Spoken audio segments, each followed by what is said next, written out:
We do not cooperate with the ICC. That is the position of this government.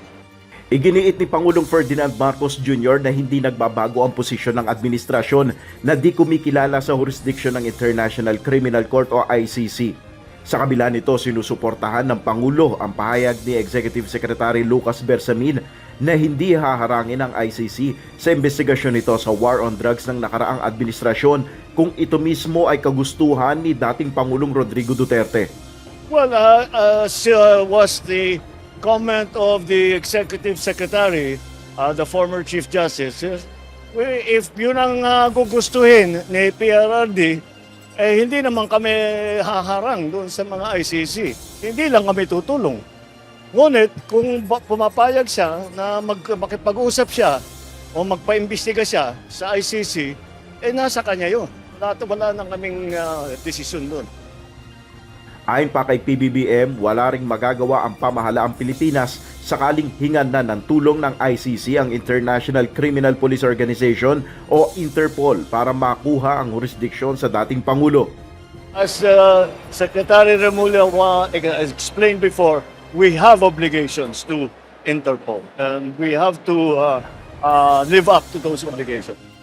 Ukol naman sa naging pahayag ni dating Pangulong Duterte sa Quadcom hearing sa Kamara, ayon kay PBBM, pwede itong tignan ng mga otoridad ukol sa kanilang ginagawang investigasyon sa kampanya laban sa illegal na droga ng Duterte administration. But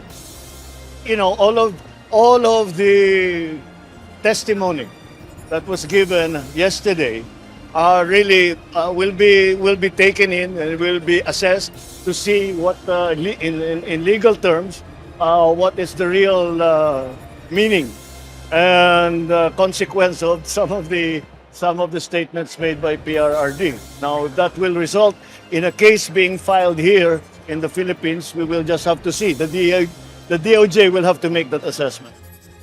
Ayon kay PBBM, kailangang masagot ang anumang question sa extrajudicial killings para na rin sa hinihinging hustisya ng pamilya ng mga naging biktima ng war on drugs ng nakaraang administrasyon. Well, we are always monitoring all of these things because the question on EJK has not yet been answered. Who is responsible? And we had some of the mothers of some of the victims that were there, and up to now they have not seen the justice for the murders of their children. Nel Maribuhok, UNTV News and Rescue, Diyos ang aming sandigan, serbisyo publiko ang aming pinahalagahan.